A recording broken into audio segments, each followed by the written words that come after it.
de la cátedra anualmente, que este año hemos titulado Virtualidad versus Presencialidad en el contexto de los vientos de cambio que hay, ¿no es cierto? El gobierno y los modelos operacionales de la nueva normalidad se están reconfigurando. Podemos decir que todavía no ha terminado el asunto. Antes de continuar dando las reflexiones y el marco que le quiero dar, quisiera agradecer a la firma Price y el estudio Becar Varela de la cátedra que sponsoría nuestra cátedra, y también a los disertantes, que ya los voy a presentar hacia el final de mi pequeña exposición. Está claro que lo que yo pretendo dar ahora es dar solamente el marco, en donde vamos a estar después enfocando los temas relacionados con los cambios que están habiendo en la forma de funcionamiento de los directorios y de las empresas. Podemos decir que tenemos como telón de fondo un coronavirus que todavía no se ha levantado y que nos está dejando atrás o nos está descubriendo unas fuerzas y un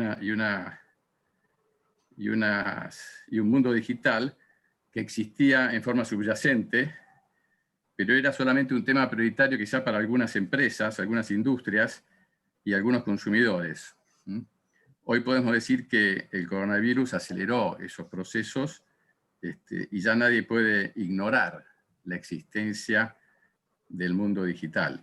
Ha cambiado la forma en que están trabajando las empresas y ese cambio podemos afirmar que no tiene retorno. Todas las empresas, para bien o para mal, con más o menos dificultad, han experimentado esta vida digital, han generado aprendizajes y tomado nota de lo que esto significa. O sea, la fuerza de la transformación digital está impregnando la vida de las empresas, y esta transformación digital y las principales tecnologías, llámese blockchain, inteligencia artificial y data analytics, todas estas fuerzas están influyendo y pasan a formar parte de la agenda. Te vamos a ver en la primera presentación de Paul de Nicola, que es director del Governance Insight Center de Pricewaterhouse, dirige la encuesta de directorios y que nos va a estar perfilando de qué manera los directorios hoy están teniendo en cuenta estas cosas y cómo se están reconfigurando desde todos los aspectos, no solamente desde la transformación digital. ¿Qué pasos están dando en esos temas? Hoy está claro que el directorio tiene que tener en su agenda, así como el CEO, aspectos relacionados con esto de la transformación digital. Pero esta es la fuerza impulsora. Lo que nos está dejando este coronavirus es una nueva realidad. El mundo en el cual convivían las empresas y que habían acostumbrado a adaptarse a ellas era el mundo de la complejidad, de la volatilidad, lo que habitualmente se llamaba como el mundo VUCA, volátil, incierto, complejo y ambiguo. Ese mundo hoy sigue vigente, pero hay como unas fuerzas subyacentes que ya algunos te están llamando que existe otro telón detrás de ese mundo VUCA. Hay un nuevo telón, o si quiere un nuevo subsuelo, que lo llaman mundo Bunny, de las siglas Brittle, Anxious, Non-Linear e Impredecible. O sea, el mundo que viene, además de ser el mundo VUCA, es un mundo quebradizo, lleno de ansiedad, provocado incluso por la incertidumbre del mundo VUCA, con cambios no lineales y disruptivos. O sea que antes el cambio era exponencial, nos habíamos acostumbrado a la aceleración del cambio y a la exponencialidad. Hoy hay disrupción, y esa disrupción puede provocar cambios radicales, incluso que está provocando cambios hasta en los propios modelos de negocio, en las propias estrategias de las compañías. O sea que todas estas tecnologías, toda esta digitalización y lo que está sucediendo en el contexto hace que las empresas hoy se enfrenten a un entorno que se ha vuelto a llamar, o que se está llamando, el mundo del caos. El caos, pero no un caos del desorden, sino el caos de un nuevo orden, en donde las reglas todavía están por descubrirse. No es que no existan reglas en el mundo caótico, sino que están por descubrirse. Y toda la ciencia del caos está ahora puesta en juego. No es una novedad. Un viejo chino, cuando dijo el aleteo de las alas de una mariposa se puede sentir al otro lado del mundo, de alguna manera nos lo anticipó. O sea, es una sabiduría antigua, o sea, que había unas reglas de caos subyacentes, pero que no estaban expresadas o que no se habían dado las condiciones para que se pongan en movimiento. Ya lo decía un chino, y podemos decir que el COVID es una especie de aleteo de mariposa en China que llegó a todo el mundo. O sea que alguien ya había predicho esto hace muchos años. Bueno, en ese contexto es en el cual se están viendo las empresas, las personas, las sociedades, y si esto modifica algo en las empresas, seguramente modifica la vida de los directorios, que son sus centros de apoyo, el pivot de gobierno de ellas. Entonces, lo que buscamos en la charla de hoy, en las dos charlas de hoy, es, por un lado, que Paul nos presente esas conclusiones de las encuestas que van haciendo, cómo se ha ido modificando la vida de los directorios en este último año, y va a seguir modificándose. Y esto es objeto de la primera charla, que son aspectos de fondo. Y después, en la presentación, que va a estar precedida por una introducción de Damián Vázquez de Price y de Carlos Pache, que es socio de Price también y que nos acompaña en la cátedra desde hace más de 10 años, vamos a tener la presentación de Roberto Nobile, que es actual CEO de Telecom, antiguo alumno del IAE, también hizo un AMP en Harvard, además del PAD en el IAE. Roberto se sentó en el comando de Telecom el 1 de enero del 2020, o sea que tuvo 70, 80 días de gloria. Después le cayó la pandemia y se empezó a mover el suelo, digamos, ¿no es cierto? O sea que le pasó mucho seguramente, pero él es uno de los que estaba ahí. Roberto tiene trayectoria, además, en Telecom de largos años. Fue su subdirector general desde 2018, su COO de 2016, trabajó en Cablevisión, y es contador público y tiene vasta experiencia en sus orígenes, trabajando en Arthur Andersen, actualmente Ernst & Young. O sea que con este marco, con el telón de fondo del mundo del caos y con el telón de fondo, el caos bien entendido, de las nuevas reglas de juego, y con el telón de fondo y con las fuerzas de la transformación digital que están irrumpiendo en la vida de las personas, le paso la palabra a Paul. Bienvenido, no es la primera vez que ya participás, sos un asiduo participante en la cátedra, así que te cedo la palabra para que nos hables de Emerging Stronger, los directorios emergen con nuevas fuerzas. Gracias, Paul, por venir, y todo tuyo. Good morning, everyone.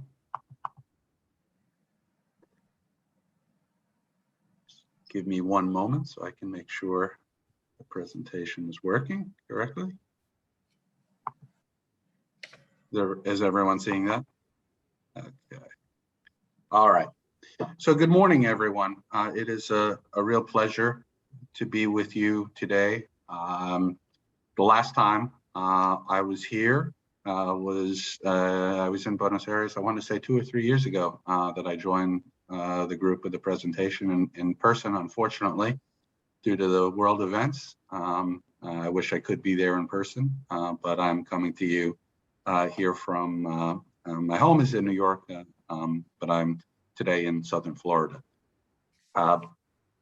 Really want to wish you the best. I understand that you know, certainly in the U.S. we've started to return back from the COVID experience. I understand that things in Argentina are starting to be on the upswing, and I wish the vaccination efforts to continue to speed up, and thus the recovery. So I am a partner in New York, part of our Governance Insight Center, and every year our group gets to the privilege of being able to visit with boards of directors of hundreds of public companies and private companies, large family-owned companies as well, primarily in the US. So hopefully what I can bring to you this morning are some perspectives on what I'm hearing in the boardroom. And I'll start with a discussion of what the corporate governance environment is like more broadly in the United States. My comments will largely be a focus of US governance, but many of the applications I think are to global governance as well, and are relevant to either companies in Argentina that are either listed on the global stock exchanges, listed in the US as a foreign private issuer, or more broadly. So, Paul, give me 1 second. I will give instructions for following the interpretation. Give me 1 second.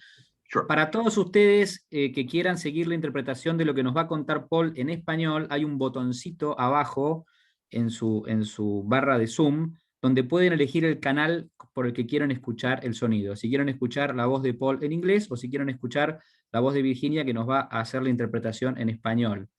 Le pido disculpas de vuelta a Paul por haberlo interrumpido, pero creo que es un buen dato para los que quieran seguir esto con la intérprete. Sorry, Paul. You can go ahead. Thank you. Sure. Okay. So the place I'd like to start is really to talk about what the governance environment is like here in the U.S. And perhaps a little bit more globally. But I think it's important to note that when you step back and you look at the recent history, and when I say recent history, I mean the last 20 years or so in corporate governance, we've gone through a number of different stages. If you think back to the late 1990s, you had certainly the accounting scandals at Enron and WorldCom, which resulted in obviously the Sarbanes-Oxley legislation here in the United States. But corporate governance at that point in time was really what I would call having a management-centered model. That is, much of the locus of power around governance was in the hands of management. After Sarbanes-Oxley, you saw, if you move a couple of years forward, you have the financial crisis globally, followed by, in the US, legislation called Dodd-Frank. And that legislation moved corporate governance, in my view, from a management-centric model to a board-centric model, right? Where directors were given there was much more independence among board members.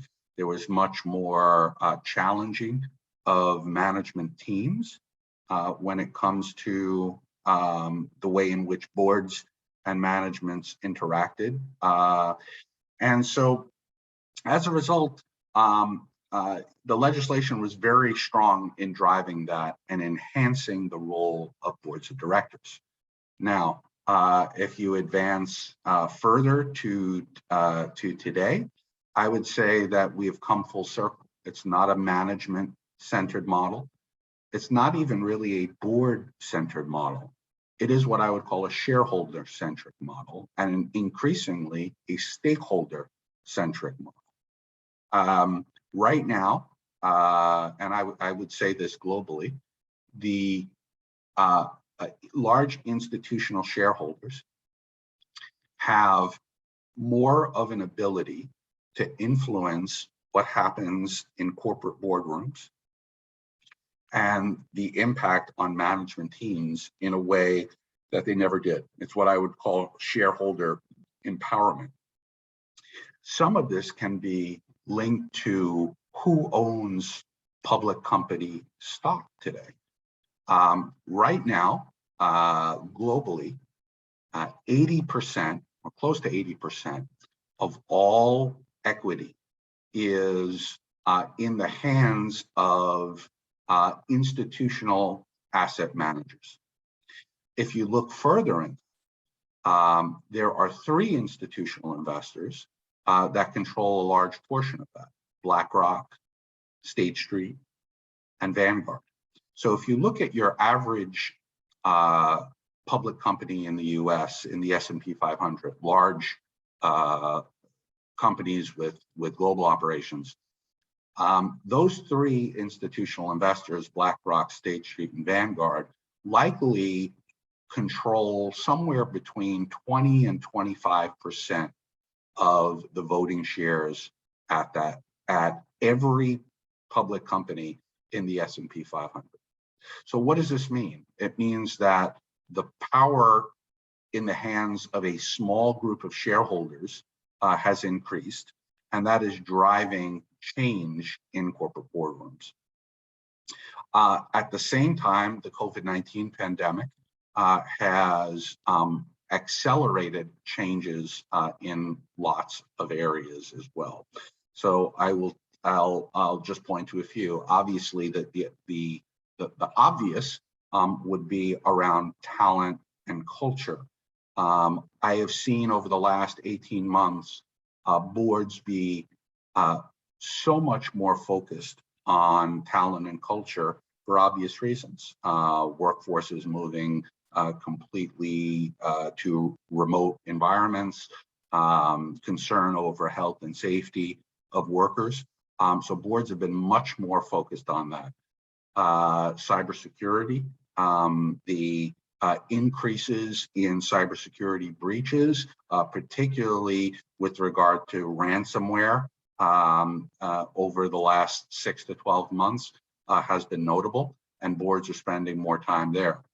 Here in the US, under the Biden administration, we have a new Securities and Exchange Commission chair who is pushing a regulatory agenda that is very different from his predecessor.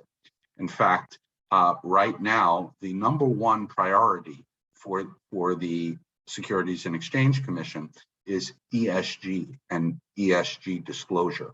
And it is very likely that the US will join much of Europe and other parts of the world in mandating that companies disclose certain ESG related topics publicly. And so I think your takeaway from this is that there are an increasing number of topics that boards are focused on that they might not have been focused on even 2 or 3 years ago. And the COVID-19 pandemic has accelerated all of those things. At the same time, you have activist investors, and by activists, I typically mean hedge funds who will take a small position in a public company and then push for change. You've seen activist investors be very successful lately, particularly as it relates to environmental, social, and governance issues. So one example from just a couple of weeks ago, one of the largest global companies in oil and gas, ExxonMobil, had a number of their board members replaced in their election because activist investors took issue with the way in which ExxonMobil was approaching climate change and renewable energy. So you can see even long-standing companies in industries that are well established become targets of activist investors. So you have shareholders pushing an agenda. You have activist investors who are, a different subset of those shareholders pushing agendas. You have proxy advisory firms who are also doing the same. Now, for those of you who might not be familiar with proxy advisors, they advise institutional investors on how to vote their shares at a company's annual meeting. And a recommendation one way or the other from one of these proxy advisory firms can impact 25 to 30% of the shares outstanding at a public company. So huge influence from that stakeholder. And at the same time, particularly in the US, but we've seen this globally, is that there's been a movement toward not only shareholders, but also a broader group of stakeholders. The largest group of CEOs here in the US, the Business Roundtable, they changed their statement of purpose of what a public company should be doing. And that is, the long history has been create shareholder value as the primary function of a public company. They shifted from that to a much more broad stakeholder view, which says a company needs to create value for its shareholders, but at the same time needs to look at the communities in which it operates, its suppliers, its employees, all the various stakeholders, and it was a much more egalitarian approach to why a public company should exist and how it should be operated. That's the environment we're in right now in the US. So what are the top topics that these shareholders are focused on? The number one issue is board composition and diversity. So if you take a look at, let's use the S&P 500, the largest 500 companies in the US. The S&P 500 last year, there were only 430 new board members that joined S&P 500 companies. So less than one new director per company. So if you look at the rate of board renewal or board refreshment, only about 7% of board seats in the US turned over over the last year. Now that's in stark contrast to the messages that we're getting from institutional investors who say that boards need to do a much better job when it comes to ensuring that they have the right expertise to be able to understand what the right questions to be asking of the management team are, that they need to have a balanced approach to tenure on the board. That is, you don't want, if you have a board of 12, you don't want 8 of those 12 board members to have been on the board for 15 years or greater, right? You want some balance of board members who have been long-standing, those somewhere in the middle, and those that are relatively new to the board, so that the board is seen as constantly refreshing itself. And when you think about board members who've been on the board for a very long period of time, there's often the idea that they do bring great institutional history and institutional knowledge and lots of experience and can be great board members, but perhaps the skills that were needed 15 years ago are not necessarily the skills that are needed now. So there's a lot of debate around board refreshment. When you think about how board refreshment actually occurs, it's largely in two ways. There's what I would call a rules-based approach, which is we set a mandatory retirement age for our directors. So let's say 72 years old, or 75 or 78. What we've seen as a general trend is mandatory retirement ages for board members keep going up. And so by virtue of that, board members are staying on for a longer period of time. Personally, I'm not a huge fan of mandatory retirement ages. I think that boards can get to the same place of being refreshed with doing an assessment of the board's performance and the committee's performance every year, and then being able to have a difficult conversation with the management team about a difficult conversation with the individual director about his or her performance. So we'll get to that in a second.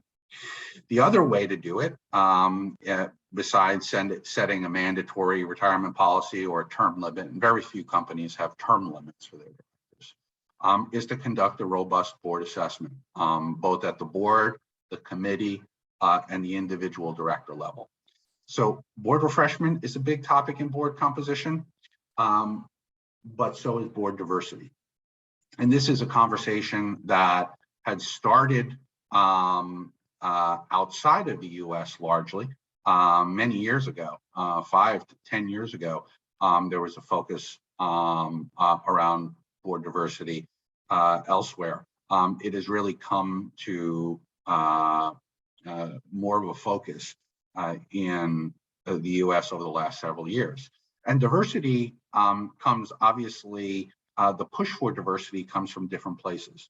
So there are certain states in the US, like the state of California, that have passed legislation that says, well, a couple of years ago, the legislation said that you needed to have a certain percentage of female directors on the board, or risk being fined.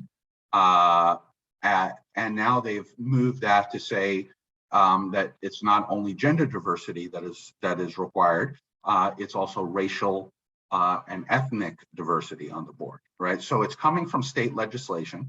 It's also coming from the stock exchanges. So, for instance, NASDAQ has passed or written rules that say companies without a minimum number of female directors on their board run the risk of being delisted. At the same time, for those companies, for those of you who might be serving on private companies who could consider doing an IPO at some point and be listed in the US, some of the large investment banks, including Goldman Sachs and Morgan Stanley and others, have stated very publicly that they will not take the company public unless it has a diverse board. It is, for a newly public company, it's probably one of the biggest red flags from a corporate governance perspective. So that's the board composition topic. Here's just some data, and I think we can send around this deck. I might not get to all the slides this morning, but if you look at what the S&P 500 looks like now, your average board member is 63 years old. That's up from 61 5 years ago. So the average age of a director is increasing. The average tenure is close to 8 years. That's increasing. Female representation, 28% on the board. That is increased, but certainly slower than many would like. And as I mentioned before, that turnover rate remains relatively low. So every year, PwC does an annual corporate director survey, which I can also send around. It is the largest global survey of board members that I'm aware of. And we ask every year a very controversial question. It's a simple question, but some view it as controversial. And that is, when you look around the boardroom table, or now when you look around the screen in Zoom, are there any directors that you feel should not be on the board, should be stepping off the board?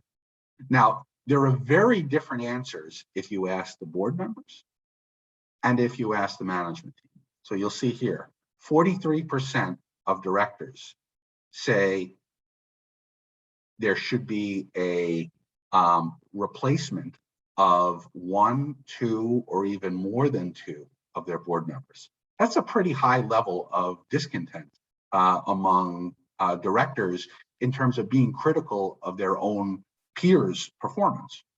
Now, just go back for a second, by the way, at the turnover rate. The turnover rate's 8%. So there's a disconnect between what directors feel and what's actually happening in the boardroom with regard to composition. Juxtapose that with what management says. 82% of management says that at least one member of their board should be replaced. So a much, much higher level of discontent among management with the performance of their board than with the board members themselves. Now, the question naturally becomes, why? What are the reasons that board members think someone should be replaced? Well, the top reason is, there's an interesting piece of data here, in that a fair number of board members say that the underperforming directors are reluctant to challenge management, and an equal number that say that they go too far. They overstep the boundaries of the oversight role.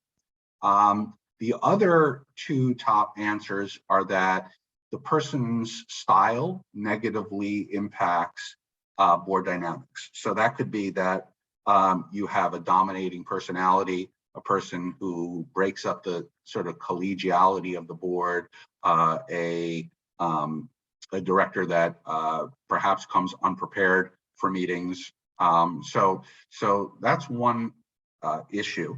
The other is advanced age. We saw that, and not just advanced age generally, but that advanced age has diminished the person's performance. And so those are the reasons that directors think that their fellow directors are underperforming and should potentially be replaced. Before I get to the COVID, just a few thoughts on COVID. I want to talk about the biggest topic in corporate governance, I think globally, and that's ESG, environmental, social, and governance factors. It's important to understand what ESG is and what ESG is not. ESG is not what I would call corporate social responsibility. ESG is not corporate philanthropy. It's not being charitable. ESG, if you ask a large institutional investor like BlackRock or State Street or Vanguard, they will tell you very clearly, ESG is about the risks that are environmental, social, or governance risks that have the potential to have a material impact on the company's long-term financial performance. Okay, it is the ESG is embedded with the idea of risk.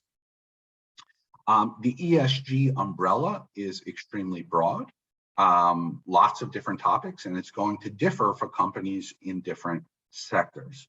What is a material ESG risk to an oil and gas company is going to be very different from a material ESG risk to a telecom or a retail and consumer company.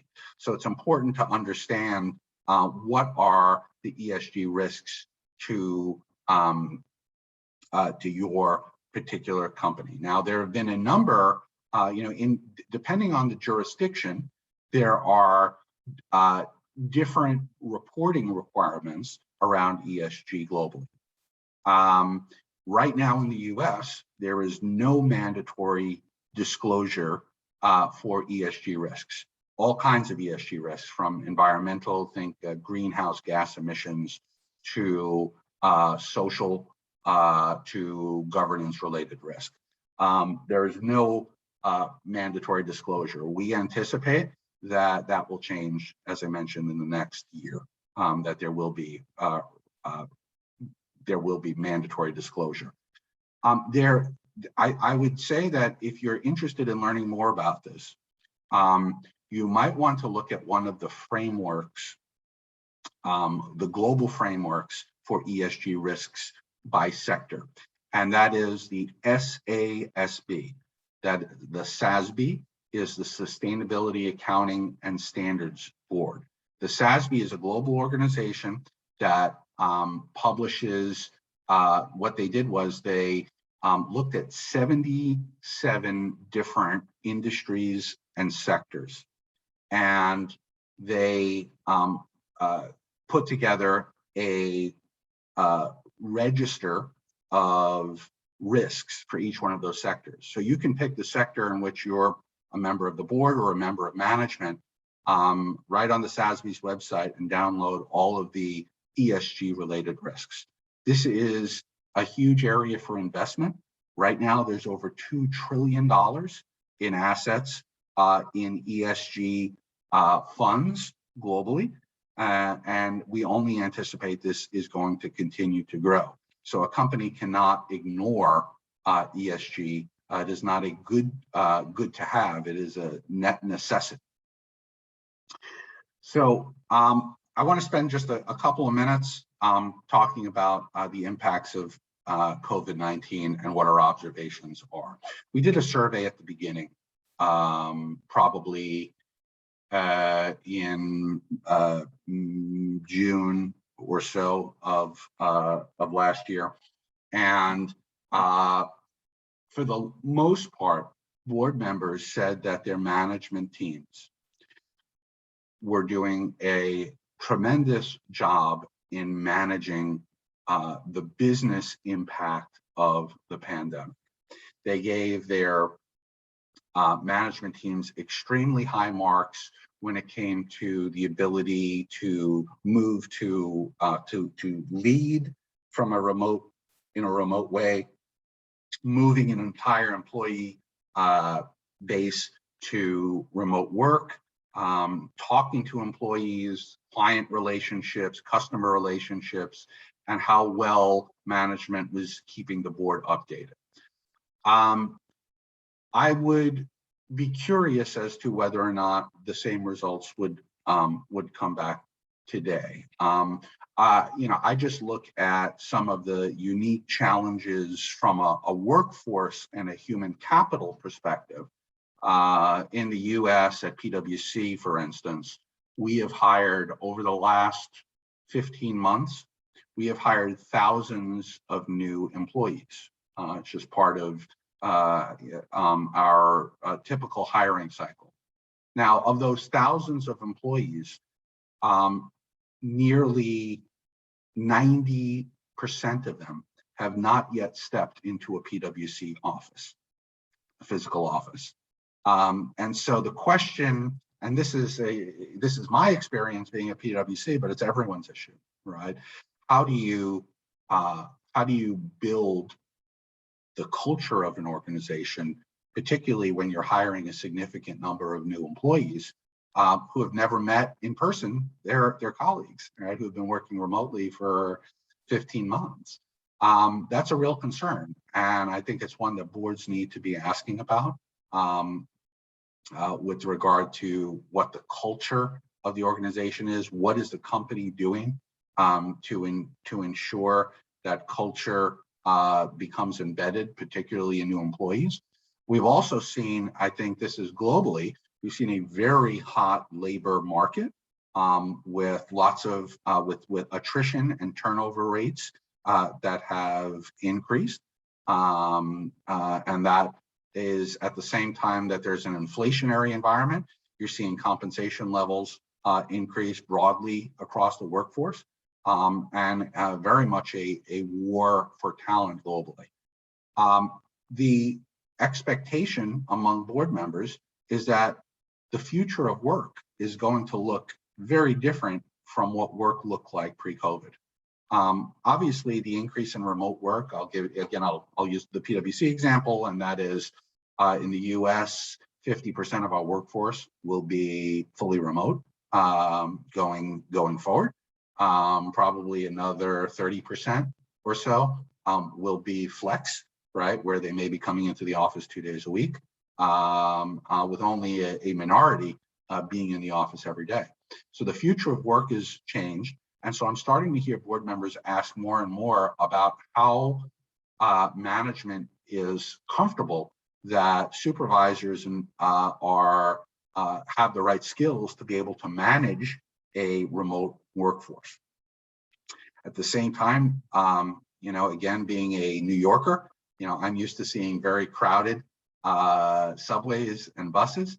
Some of the city has started to come back, but many companies have departed and given up office space in major urban locations, and that's a global trend, considering that that amount of office space is not needed when you have such a large percentage of the workforce globally. So what does that mean for our real estate strategy when you think about the board? In terms of directors and how this has impacted board members, certainly, 3/4 say that they have spent more time in their roles over the last 15 months as a director, with almost 1/3 saying their time commitment has doubled, so spending twice the amount of time in their director role that they did prior to COVID. At the beginning of the pandemic, the first 3 to 6 months, board members, again, were very confident that their level of engagement their ability to challenge or question management was not impacted by having virtual board meetings. That has since changed. I think there is a growing fatigue among board members around virtual meetings. Many are very excited to get back to in-person meetings, but they will look different. Right now, we did a recent survey, about 30% of US boards are now meeting in person again, and we expect a majority will be meeting in person by September. So the fall looks like, US fall looks like a time for when those in-person meetings will come back together, but they will look different. And one of the ways it will look different is many of the committee meetings, audit committee, compensation committee, nominating and governance committee, are going to continue to be virtual. And so there is an efficiency to be able to do those committee meetings. That said, I was talking to the chief legal officer at one of the largest public companies in the US, and she told me that their board is meeting in person. The CEO is present, the CFO is present, but no one else from management is present in person. They are at remote locations in different parts of the country and are video conferenced in. So they're trying to limit the number of individuals who are actually in the physical boardroom. That being said, the board felt it was so important to meet in person, but they did want to limit the number of outside participants. So many of the director education programs that I've done when I talk to boards continue to be virtual. Whereas 18 months ago, I was on a plane many times per week. So just a couple more comments. I know we're coming up on time. How else did the pandemic impact how boards function and what's going to change for the long term? I think that the frequency of board meetings has increased across the board. I think that but if you look at the duration of those meetings, it is down. So in other words, boards are meeting more frequently for less time to get more periodic updates on how the company is managing, particularly at this moment in time, as companies are looking to return to the office in some way. So they're meeting more frequently.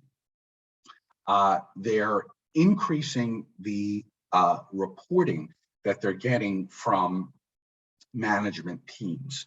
And that is, they're asking much more for crisis plans. They're asking much more for contingency plans and just the overall flow of information between the board, between management and the board has increased. And I think that that is something that is not necessarily going to change. So what are, when we say emerging stronger from COVID-19, what are the biggest systemic changes that are impacting boards? And here's where I'll close. A couple of things that boards are doing really differently. One is that they're taking a fresh look at strategy. The pandemic has profoundly impacted strategic business plans. There is a real concern around the sales process and being able to do sales in a remote way. There's the question about whether or not the strategy that companies had pre-COVID are still fit for purpose. There is a huge deals environment right now globally. The M&A environment, mergers and acquisitions, is very, very active. You're seeing consolidation in sectors. You're seeing many opportunities. So companies need to really take a look at their strategy again and figure out post-COVID if it is still fit for purpose. Second thing is working on revenue and demand. One of the biggest things that we've noted is the profound impact on supply chains. So for instance, look at the automotive sector. The automotive sector, there's been a lack of access to semiconductors that go into the production of automobiles. And so globally, there is an automobile shortage right now, which has resulted in, some of the large automobile manufacturers shutting down plants for long periods of time, and has increased the price of used automobiles. Will supply chains bounce back? My sense is that supply chains will become less global and more national. So the reliance on global supply chains really went under pressure during COVID. And so how do you forecast what the demand is going to be and whether you can get the supplies you need to meet that demand? The future of work we talked about, this sort of return to the workplace, what that whole process will look like, on employee safety, tracking employees, physical office locations, the setting of the appropriate culture, onboarding new employees. Boards are really focused on that. And finally, there is what I would call a acceleration of digital transformation. Now, prior to COVID, all companies were undergoing a digital transformation in one way or the other. And what we noted is that those companies that were further down that road perform better. Those that had better digital capabilities perform better through the crisis. And so when you look at the overall approach to capital allocation, how companies are choosing to use investment dollars, many more are putting those investment dollars in digitizing their companies. There's a phrase that every company is a technology company in some way, but COVID has rapidly accelerated the investments in digital transformation. So that's a lot of information on sort of what the governance environment looks like right now, and then how things have affected board members, how COVID has affected board members, and then what are the big conversations they're having. And I'll pause there. I'm not sure if there are any questions that have come in through the chat, but I'm happy to answer any questions either now or offline at some point.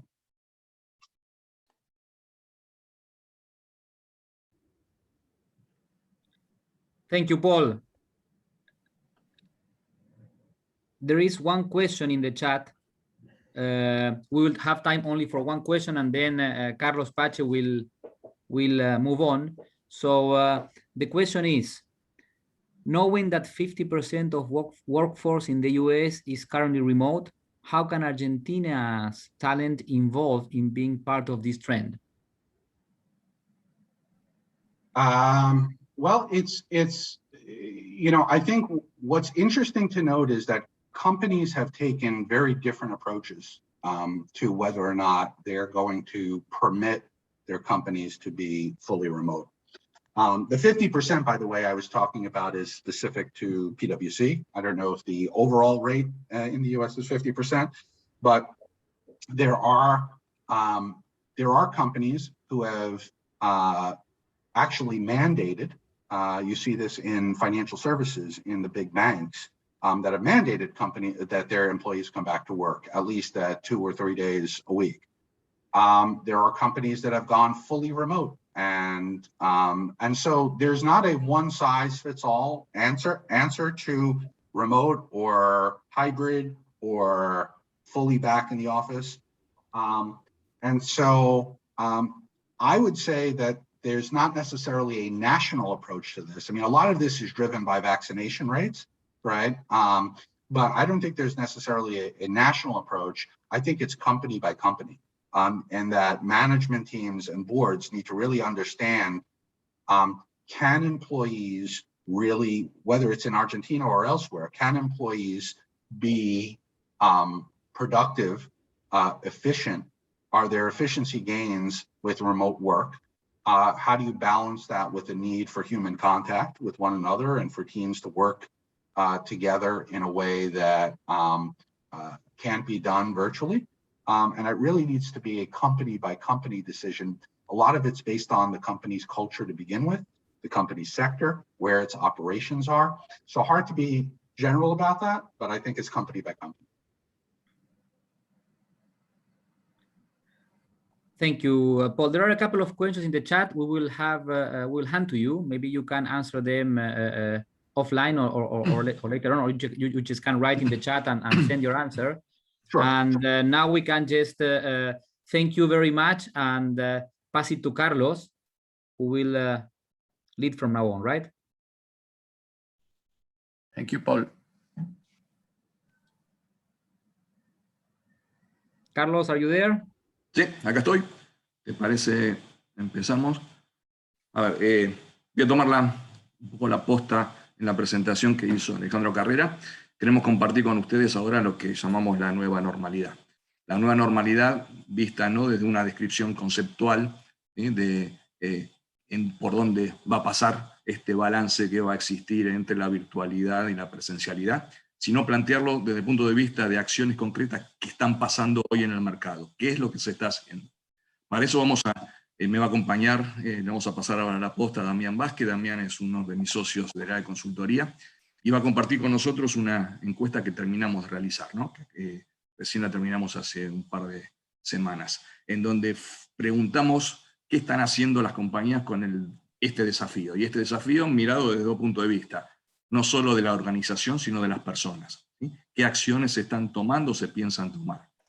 Y después vamos a ver un caso, vamos a charlar con Roberto Nobile. Con Roberto vamos a tratar de compartir con ustedes las charlas que mantuvimos en los últimos meses, en donde estuvimos planteando los desafíos de qué implica trabajar en forma virtual, cómo generar una cultura nueva. Ahí creo que viene bien algunos de los temas que planteó Paul, cómo mantenemos esa cultura, cómo la eficiencia no se ve afectada por la virtualidad o al contrario potenciada, temas de control, temas de comunicación y sobre todo temas de motivación de la gente, ¿no? ¿Cómo hacemos para que la gente se ponga la camiseta de la compañía o mantenga la camiseta de la compañía? Así que este es el contexto. Vamos a hablar de temas reales que están hoy pasando para tratar de entender por dónde va a venir la nueva normalidad. Damián, ¿querés que empezás vos con tu parte? Y después pasamos a Roberto. Dale, perfecto. Gracias, Carlos, por la introducción. Buen día a todos, un gusto estar con ustedes. Como exalumni también del IAE, para mí un gusto poder compartir con ustedes los resultados de la encuesta que hicimos hace poco, como les decía Carlos. Completamos hace muy poco tiempo una encuesta, y nada, queremos compartir con ustedes los resultados un poco sobre qué es lo que nos están diciendo nuestros clientes y las empresas sobre la nueva normalidad, ¿no? A modo de introducción y compartiendo un poco las palabras que dijo Alejandro Carrera al inicio de la charla, la realidad es que nos estamos enfrentando a un cambio de época, ¿no? A una nueva época, en donde claramente se aceleraron las tendencias que ya veníamos viendo, ¿no? Alejandro bien lo mencionó al principio, el tema de la aceleración del impacto digital, el tema de la mayor flexibilidad que requieren las organizaciones, la mayor agilidad. Son cambios que ya se venían dando y estaban subyacentes, y que a partir de la pandemia, de las consecuencias de la pandemia, se vinieron acelerando, ¿sí? Con lo cual nos estamos enfrentando a una nueva normalidad, ¿no? Y esta nueva normalidad la podemos ver desde dos grandes mundos o dos grandes visiones, ¿no? Desde las personas y desde las empresas, ¿no? Desde el punto de vista de las personas, es claro que hay un cambio de hábito en lo que tiene que ver con el consumo y la interacción social. Para todos nosotros, la forma en la que consumimos y la forma en la que interactuamos es completamente diferente a lo que era en la anterioridad, y se ve el impacto también a nivel de los negocios, ¿no? El crecimiento de e-commerce y el crecimiento de los momentos de interacción digital, claramente es una realidad que llegó para quedarse, ¿no? Si alguien me decía hace 2 años que en algún momento iba a festejar un cumpleaños virtual, el famoso cumpleaños, yo me reía, pero la realidad es tuve varios de esos, ¿no? Con lo cual, Todo esto, no todo va a quedar, pero una gran parte de todos los cambios que se vinieron viendo últimamente van a quedar, ¿no? Desde el punto de vista de las personas también hubo un upskilling digital muy importante, ¿sí? Todos nosotros de alguna forma ya estábamos usando herramientas digitales, pero en este último año y medio, 2 años, la realidad es que cada vez más es más intenso el uso de herramientas digitales, desde el punto de vista laboral y también desde el punto de vista individual, digamos, ¿no? Ya lo hablamos brevemente. Y también desde el punto de vista de las personas hay una resignificación de lo que es importante, ¿no? El famoso balance y equilibrio entre vida y el trabajo tiene una vuelta de tuerca, tiene una resignificación, poder tener más tiempo y más flexibilidad para dedicarle a los temas personales es una realidad que cada vez está más instalada y las organizaciones van a tener que adaptarse a este cambio y aquellas que lo hagan mejor van a tener más éxito, digamos, ¿no? Desde el punto de vista de las organizaciones, claramente tenemos nuevas formas de trabajo que implican nuevos liderazgos y nuevas estructuras, ¿sí? Paul lo mencionó con la anterioridad, el tema del teletrabajo y del home office es algo que llegó para quedarse y que cada vez las organizaciones están avanzando más. Eso requiere, obviamente, nuevas formas de liderazgo. No es lo mismo liderar un equipo cuando lo tengo presencialmente que cuando lo tengo remoto. Cada vez se impone más trabajar por objetivos y poder fijar esos objetivos y monitorear el cumplimiento de esos objetivos, y no es tan importante lo físico y el cumplimiento de horarios, sino más bien el cumplimiento de objetivos, ¿no? Lo cual lleva a que las empresas empiecen a tener que readaptarse a esto, ¿no? Con lo cual ese es un desafío que hoy están enfrentando las organizaciones, ¿sí? Carlos lo mencionó también en su introducción, el tema del engagement, la atracción y la retención de talentos es hoy un issue y que va a ser potenciado con la virtualidad, digamos. Cómo genero esa cultura empresaria y ese sentido de pertenencia en las organizaciones cuando la interacción es más digital y más virtual y no tanto presencial, es realmente un desafío, ¿sí? Y cómo los líderes hacen para lograr ese engagement es algo que las empresas van a tener que monitorear, ¿no? Y el upskilling, así como hablamos del upskilling digital desde el punto de vista de las personas, también es desde el punto de vista de las organizaciones. Las organizaciones cada vez más son más digitales, y de hecho la pandemia demostró que las organizaciones que estaban más cerca del mundo digital fueron las que primero y mejor se adaptaron, ¿sí? En la interacción que nosotros tenemos con nuestros clientes, claramente se notó que las empresas que habían ya comenzado a trabajar en el mundo digital y que estaban preparadas, para ellas fue el switch al momento de que se lanzó la pandemia en marzo del año pasado y que se paró todo, el switch fue casi como apagar un botón y prender otro.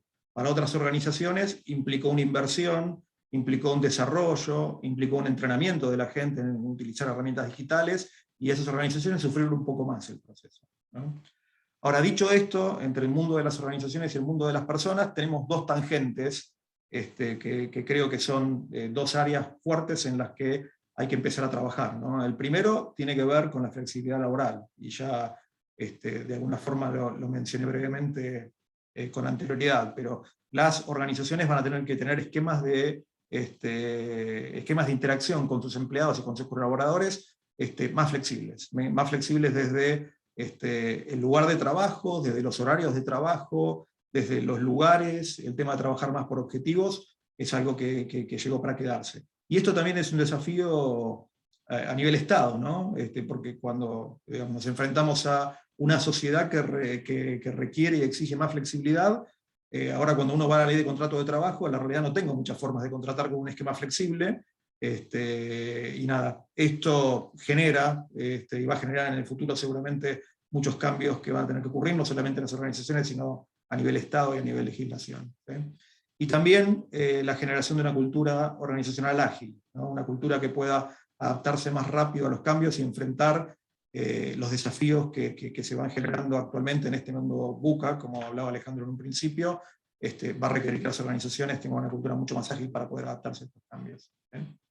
Ahora, dicho esto, vamos a tomarnos unos breves minutos como para compartir un poco con ustedes los resultados de esta encuesta que Carlos mencionó, que hicimos entre el 9 y el 21 de julio, en la cual participaron más o menos unas 150 organizaciones, a las cuales les preguntamos básicamente en qué están trabajando y qué les preocupa, ¿no? Y surgieron un poco estos 8 grandes emergentes que queremos compartir ahora con ustedes acá, ¿no?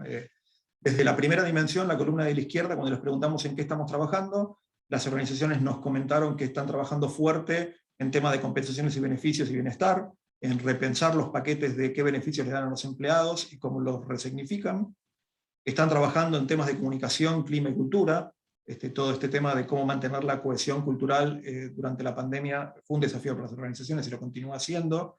Y la realidad, hay muchas organizaciones que están trabajando sobre el tema de clima, que con anterioridad tal vez no lo veíamos con tanta fuerza, ¿no? Tal vez las organizaciones grandes, las multinacionales, estaban más acostumbradas a los temas de monitorear el clima y sondear el clima, etcétera, etcétera, pero vimos que muchas organizaciones tal vez más locales y de un tamaño menor, empezaron a preocuparse también por este tema y a querer sondear clima y sondear un poco cómo estaba la cultura interna de las organizaciones, ¿no?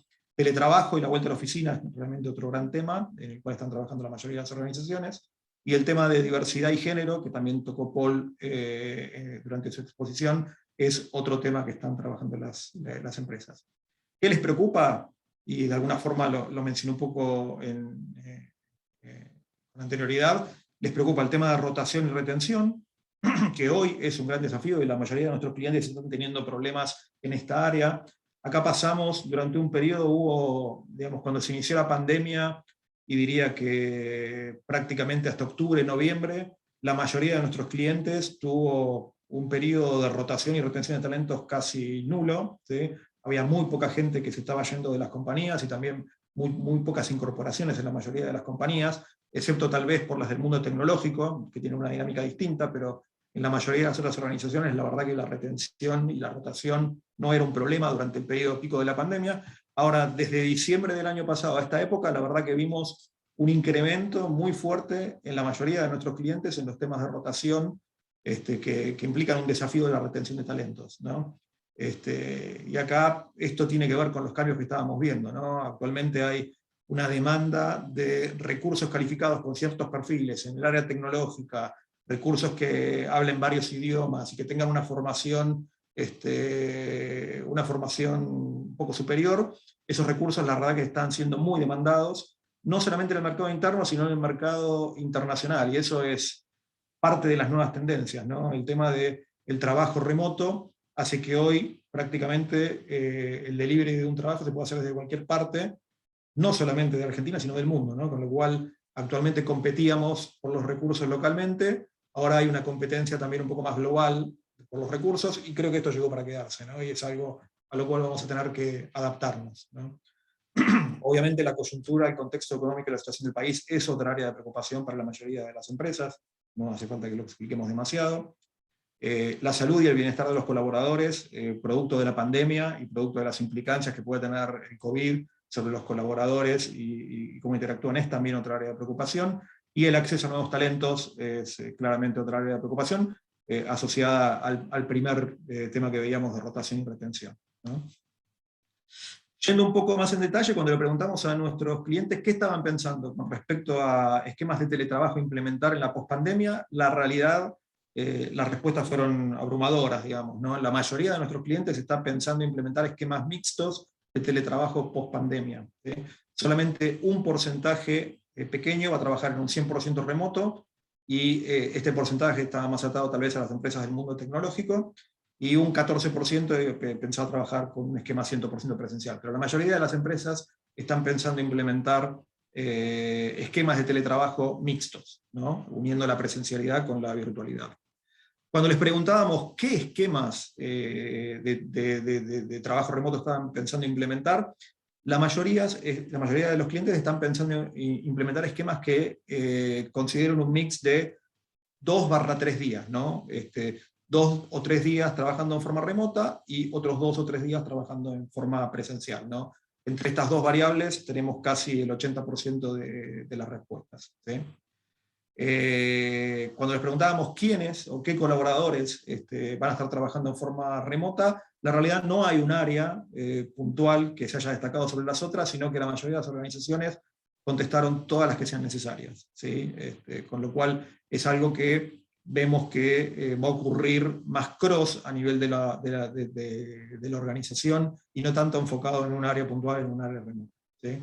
Y cuando le preguntábamos respecto a qué porcentaje de los colaboradores, la mayor parte de las respuestas están en el rango de entre el 25 y el 75% de los colaboradores, ¿no? Entre el 25 y el 50 es donde tiene más peso, ¿no? Con lo cual en líneas generales pareciera que la mayoría de las empresas va a estar implementando esquemas mixtos con 2 o 3 días de trabajo en forma remota y otro presencial, en donde lo que se va a definir para trabajar en forma remota o en forma presencial va a ser un poco lo que surge de las necesidades de cada una de las compañías y de cada una de las organizaciones en cuanto a áreas y en cuanto a qué tipo de colaboradores. Otro tema que habíamos visto que había surgido era el tema de beneficios, ¿no? Cuando le preguntamos un poco, bueno, ¿qué están haciendo a nivel de beneficios? ¿O por qué están pensando cambiar beneficios? ¿Qué están pensando cambiar? El 66% de las empresas nos manifestaron que efectivamente están haciendo cambios a nivel de los beneficios, y estos son un poco los 6 principales emergentes que surgieron cuando le preguntábamos qué era lo que estaban cambiando. Primero, home office, políticas de home office. Muchas empresas no las tenían, o no las tenían muy desarrolladas y las están implementando y las están dejando bien en claro cómo va a ser el trabajo remoto. Políticas de horario flexible, y esto tiene que ver con lo que hablábamos antes de pasar tal vez a trabajar más por objetivos y no tanto como estábamos acostumbrados a trabajar en el pasado. Muchas empresas están efectuando coberturas de gastos por Internet, fue como el tercer tema mencionado. Reintegros de otros gastos, y hay una diversidad, ahora lo vamos a ver con un poco más de detalle. Provisión de sillas ergonométricas en algunos casos. Acá la mayoría de las empresas, cuando profundizamos sobre este tema, lo que está haciendo es básicamente el mobiliario que tienen desocupado por la falta de uso de las oficinas y del espacio físico de las oficinas, se la está disponibilizando a los empleados. Entonces, cuando un empleado pide tal vez tener alguna facilidad en su casa de alguna silla o algún escritorio, lo que se le está haciendo, se le envía su silla o su escritorio que tenía cuando trabajaba en la oficina, ¿no? Y algunos temas relacionados con almuerzo y coberturas de almuerzo, como descuentos, billeteras virtuales, viandas, etcétera, etcétera. Con lo cual, estos son algunos de los temas que están trabajando las empresas a nivel de beneficios. ¿Sí?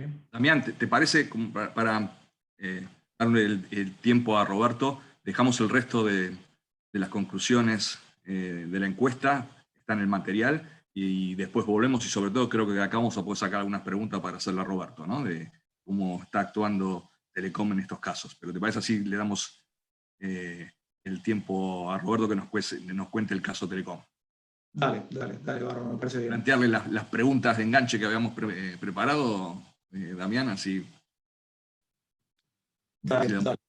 Ahí está. La idea, después de compartir un poco los resultados de la encuesta, era charlar un poco sobre el caso Telecom y que Roberto tuvo la oportunidad de contarnos un poco qué es lo que Telecom había evaluado y qué es lo que Telecom había hecho un poco para encarar la pandemia y qué estaba pensando a nivel de la pospandemia, ¿no? Y acá tenemos algunas preguntas disparadoras, Roberto, que pusimos en blanco y negro como para iniciar la charla, ¿no? Un poco sobre cómo impactó la pandemia en el negocio y desde el punto de vista de los colaboradores de Telecom, qué iniciativas ya tomaron y cuáles están pensando para la pospandemia, cómo fue el proceso de interacción en el directorio para poder acordar estos planes pospandemia que están lanzando, y la reacción de los colaboradores, cómo manejaron el tema de las expectativas de los colaboradores durante esta etapa.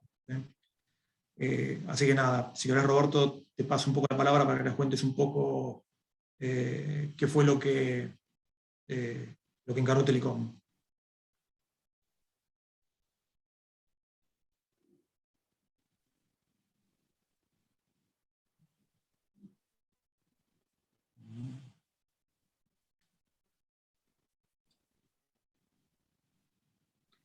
¿Nos estás escuchando, Roberto? Presentación, Damián, así le damos.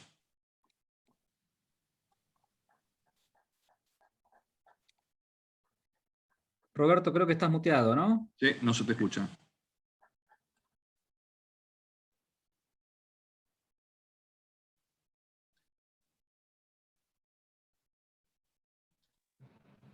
Hola, ¿me escuchan ahí? Ahora sí, sí. Perfecto. Sí, el hospedador tenía que habilitarme. Bueno, buenos días a todos, gracias por la invitación. Muy interesante toda la presentación inicial de Paul también y de Damián recién. A ver, la verdad que a nosotros, es cierto, yo entré el 1 de enero del 2020, tuve esos 3 meses de gloria, como mencionaba Alejandro al inicio, pero algo que sí, nosotros veníamos monitoreando qué es lo que estaba pasando en ese momento en Europa, sobre todo. Nosotros tenemos muchos contactos con compañías con las que hacemos benchmarks y tenemos comunicación permanente, Vodafone en ese caso, veíamos qué pasaba en España, qué pasaba en Italia, con lo cual empezamos a anticiparnos, y creo que esa fue la clave, anticiparnos a toda la problemática y cómo mantener la operación en línea, ¿no? Digo, siendo un servicio tan importante para todos nuestros clientes, cómo asegurar la operación. Pero independientemente de eso, una semana o 2 semanas antes incluso de la cuarentena oficial, nosotros avanzamos en un programa para ir directamente todos a home office, a teletrabajo. Pensemos que nosotros somos 23.000 empleados, buena parte de ellos trabajan en la calle, los técnicos, tenemos cerca de 10.000 técnicos que trabajan permanentemente en la calle, muchísima gente en los call centers y en las oficinas comerciales, y después tenemos un gran back office, por decirlo, áreas corporativas, marketing, etc. En la primera semana nosotros pusimos en acción 12.000 puestos de representantes de call en forma remota. Por supuesto, arrancamos el primer lunes con 300 y fue evolucionando con máquinas virtuales, con aplicación de muchísima tecnología, y fuimos afinando algunos detalles hasta que pudimos poner el 70% de la dotación en home office en una semana. El 30% restante seguía trabajando en la calle con una modalidad, con protocolos, siempre garantizando que todo el mundo estuviera a salvo, ¿no? O sano. Desconocíamos los efectos del virus, había muchísimo temor de parte de los colaboradores, de los sindicatos. Trabajamos con el sindicato, trabajamos con el Ministerio de Trabajo también para facilitar los protocolos y avanzar. Tuvimos que salir a comprar toneladas de alcohol, digo, fue todo un movimiento logístico enorme que nos permitió realmente en una semana estar 70% trabajando en forma virtual. Fue un impacto enorme, pudimos sostener la operación, por supuesto que hubo muchísimos inconvenientes y cosas que se fueron, incluso la red no estaba diseñada para cambiar los hábitos de consumo de nuestros clientes, muchísimo más videollamadas. Bueno, hicimos todas las inversiones, anticipamos muchísimas inversiones y pudimos salir adelante. Hicimos una encuesta en algún momento del año y el 85% de nuestros colaboradores quería seguir y estaba satisfecho y pretendía seguir en esa modalidad virtual a futuro. Entonces ahí empezamos un proceso de diseño de la vuelta. No sabemos cuándo iba a ser la vuelta, pero empezamos a diseñar cómo debería ser la vuelta con un grupo multidisciplinario, mucho más amplio, tratando de incorporar todas las áreas, con una facilitación, con un gobierno de todo ese proceso.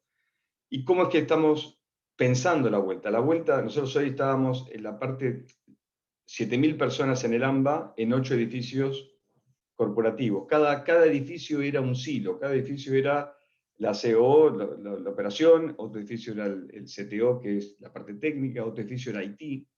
Todos edificios, cada edificio era un feudo. Bueno, estamos yendo de 8 edificios a 3 edificios, que van a ser 3 hubs. Un hub norte, que está frente a Unicenter, un hub centro que está en Cabildo y Dorrego, y un hub sur que va a ser el edificio de la antigua Cablevisión en Hornos, en Barracas. Pero esos hubs ya no van a ser de un área. Esos hubs son áreas de cowork, por decirlo de una manera. De hecho, todo el rediseño de las plantas las estamos haciendo en esa modalidad abiertas, sin oficinas, con muchísimos espacios para interactuar, con muchísimas salas de trabajo y espacios de trabajo colaborativo. Y la idea es, nos dimensionamos para tener 50% en formato virtual y 50% presencial, con una aplicación que la gente va a poder elegir a qué edificio ir y tener reservada su cochera, su escritorio, pero ya no pasa a tener un escritorio personal con su foto y su planta, su foto, sino que empieza a ser todo colaborativo y para compartir. El nivel de aceptación es importante. Por supuesto que tiene un montón de desafíos este proceso. Cuando uno habla con los talentos nuevos, tuvimos 300 personas que se incorporaron en plena pandemia, ¿no? En un proceso de onboarding digital, virtual, incorporándose a equipos en forma virtual. Todo eso es posible. Y la verdad que muchísima gente no quiere volver a la presencialidad. Ganó espacio, ganó tiempo para su familia, para sí mismo, estaba 3 horas en el colectivo o en el transporte público contando para llegar al trabajo, de ida y de vuelta, y la verdad que hay cosas que la gente no quiere, a las que la gente no quiere volver. Pero sí nosotros estamos planteando que cada equipo tiene que definir sus rituales presenciales. Hay necesidad en trabajos creativos, hay necesidad presencial en trabajos de celebración, hay trabajos presenciales trabajos que requieren interacción, que requieren cercanía, y eso la virtualidad a veces no lo permite. Pero también es cierto que la virtualidad nos permitió expandir el AMBA. Hoy, de esas 300 personas, hay más de 100 que están distribuidas en cualquier geografía del país. Antes tenían que ser del AMBA porque tenían que trabajar en el AMBA. Hoy tenemos muchísima gente de Mar del Plata, muchísima gente de Córdoba, gente de Zapala, de lugares totalmente distintos a lo que estábamos acostumbrados. Y esa gente vamos a ver cómo se incorpora a la presencialidad. Posiblemente tenga que venir a algún trabajo o algún ritual presencial, pero todavía no lo hemos definido. Así que estamos navegando en esas aguas, no hemos definido una fecha de vuelta. Hoy los edificios están todos cerrados, incluso hasta la red se monitorea a toda distancia, 7x24, pero no tenemos fecha. Sí estamos previendo, no sé, septiembre, octubre, ya estar, hoy ya los edificios están listos para el retorno, las aplicaciones están listas para retornar, pero no lo hemos decidido aún. Un tema importante que sí nos preocupa y que hemos encarado, que es no solamente clima, sino compromiso, engagement, esto que planteaba Carlos de la camiseta. La verdad que esto es, a veces uno dice, bueno, es posible tener un noviazgo a distancia, ¿no? Un matrimonio a distancia. Y la verdad que después de un tiempo, al principio hablamos todos los días, después cada vez hablamos menos, y se va perdiendo esa conexión. Bueno, nos preocupa eso. Iniciamos todo un proceso ya de compromiso, de engagement, de ser, qué somos y qué queremos hacer, cómo trabajar sobre los líderes en el tema de clima y de ser protagonistas, de celebrar. Estamos trabajando con un equipo bastante grande en generar engagement, ¿no? Digo, ¿cómo? El último encuentro de management que tuvimos 4.000 personas en línea, el logo era comprometidos con el cambio, ¿no? ¿Cómo generamos ese engagement? Es una preocupación, la estamos trabajando entre todos, pero requiere líderes distintos, ¿no? Líderes que den empowerment, que den propósito, que generen pasión en la gente. Es muy distinto al jefe, ¿no? El jefe ya no es una lógica que funciona, sino que tenemos que generar esos nuevos tipos de liderazgos que son los que valen para los procesos que necesitamos atravesar en el futuro. Roberto, es súper interesante lo que decís y hay un par de comentarios sobre los que me gustaría pedirte que profundices. Los rituales presenciales, ¿no? que remarcás con tanta importancia. ¿Cuáles son los que utilizás vos como CEO y cuáles son los que utilizan en el directorio de su organización? Bien, nosotros yo tengo dos grandes mesas en la mesa digamos, de la conducción de la compañía. Una mesa más chica, que son mis reportes. Esa reunión históricamente era presencial. En época de pandemia dejó de serlo. Antes nos reuníamos solamente los lunes, hoy es lunes y jueves. Uno de esos días va a ser presencial. El lunes va a ser presencial en el futuro, el jueves va a ser virtual. y el lunes va a ser presencial rotativo. Una vez en un edificio ya tenemos diseñado que va a ser una vez en un edificio, otro en otro, para no generar un lugar, sino generar una lógica distinta. Jueves va a ser 100% virtual, y después estamos diseñando, eso es para lo táctico, ¿sí? Eso es la diaria. Tenemos mesa de aceleración, le llamamos, que es una mesa ampliada, es una mesa que somos 25 personas, 25 gerentes, no 12, que se reúne quincenalmente, que era presencial, que hoy tiene un formato virtual y que va a tener un formato mixto. O sea, nosotros estamos preparando las salas para que admitan virtualidad también, y no tenga que la gente desplazarse de un lugar a otro, depende de dónde esté. Pero cuando hablo de rituales presenciales son cuando uno tiene que diseñar o crear, o incluso repreguntar y preguntar, es muy difícil mantener una conversación entre 25 personas en formato virtual. Se pierde mucha de esa calidad.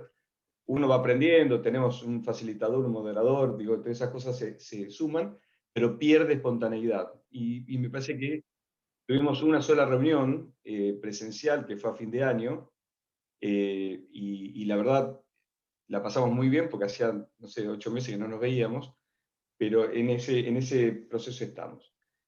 Con el directorio, nosotros tenemos reuniones mensuales, pero yo tengo reuniones semanales con el comité ejecutivo. El comité ejecutivo son 5 miembros del directorio que están mucho más cerca de la operación.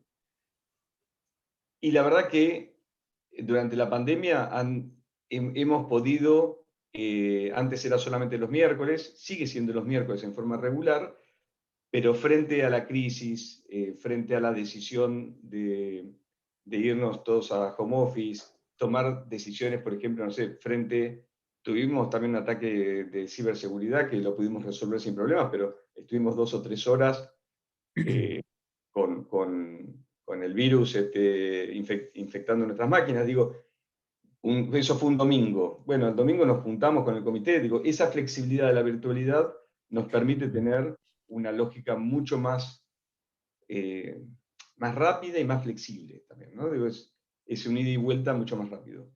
Seguramente el comité ejecutivo volverá a ser presencial porque tiene una lógica, no con todo el mundo, seguramente conmigo y con algún director más, pero los que presentan posiblemente lo hagan en forma virtual.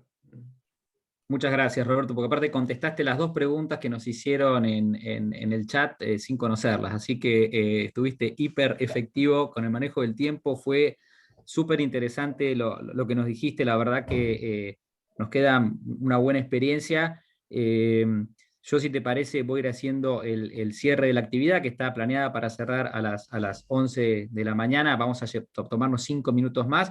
Y obviamente todos los que presentaron pueden en cualquier momento sumarse al cierre si quisieran.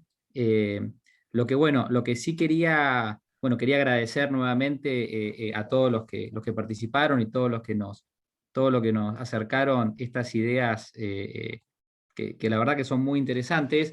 Veo muchos de los participantes conocidos de cuerpo, de lo presencial, y veo muchos participantes que nos conocemos de la cintura para arriba, porque hay mucha gente nueva que hemos ido conociendo en el tiempo, de los últimos 2 años, que solamente hemos podido verla por el Zoom, ¿no? O sea que no sabemos si acá hay alguna sirena, algún centauro, porque como lo vimos de la cintura para arriba, ¿no?